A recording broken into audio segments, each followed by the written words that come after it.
One of the most disturbing things about being in an emotionally abusive relationship is how you slowly start to lose trust in yourself. Not just in your decisions, but in your own memory, your feelings, your reactions, your sanity. That's what gaslighting does. It's not just manipulation. It's a calculated psychological strategy to destabilize you. And the worst part is, it often happens in everyday conversations. The abuser doesn't need to scream or threaten. Sometimes all it takes are a few carefully chosen words, repeated over time, to make you doubt everything you know to be true. "You're too sensitive" is one of the most common phrases used by abusers. It seems harmless on the surface, maybe even reasonable. But what it really means is, "Your feelings are inconvenient, so I'm going to dismiss them."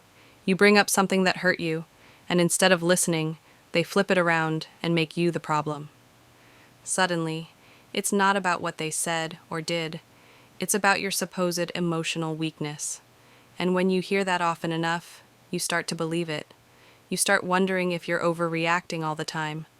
You stop bringing things up, not because they stopped hurting you, but because you've been trained to feel ashamed for having emotions. Then there's the classic, "I never said that," or "That's not what I meant."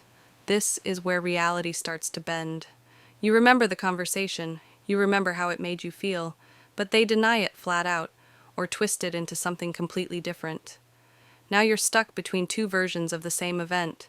You start wondering if your memory is faulty. You go back over your words, try to reframe it in your head, searching for where you might have misunderstood. It's exhausting. And it's intentional.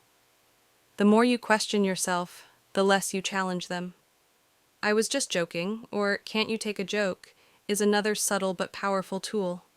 They say something cruel, something that cuts you deep, and when you react, they act like you're the one with the problem. It wasn't serious. You're being uptight. You're ruining the mood. This tactic lets them get away with verbal abuse under the guise of humor, and it puts you in an impossible position. Either you laugh along with your own humiliation, or you risk being seen as cold and humorless. Over time, this chips away at your confidence.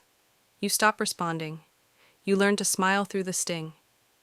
Another line that shows up often is, "You're remembering it wrong." It's a slight twist on denial, but with a deeper dig at your mental stability. They're not just saying they disagree, they're saying your version of reality is flawed. They might even say it with concern, like they're worried about you. That feigned kindness makes it even more disorienting. Now you're not just doubting your memory, you're wondering if something really is wrong with you. "You always do this," or "You never let things go," is another way they keep the blame squarely on you. The actual issue gets buried under generalizations and exaggerations.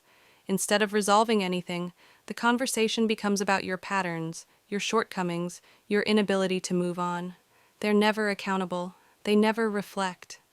It's always about how you react, never about what they actually did. Abusers also love to use isolation tactics disguised as concern. They don't really care about you, or "Your friends are a bad influence," or "Your family just wants to control you." Over time, they chip away at your support system until you're emotionally dependent on them. And once you're isolated, it becomes even harder to get out. They're the only voice in your ear, the only one framing the narrative. "Look what you made me do" is one of the more chilling things an abuser can say. It's a way to justify their outbursts, blaming you for their rage, their cruelty, their violence. You become responsible not only for your own emotions, but for theirs too. It's twisted, and it's meant to keep you small and afraid. What makes all of this so damaging is how subtle and frequent it is. You don't always realize you're being gaslit until your confidence is already fractured. You start apologizing for everything. You second-guess your thoughts. You feel confused all the time, but can't explain why. But there's a way out. It starts with recognizing the patterns and trusting what you feel. If something hurts, it's real.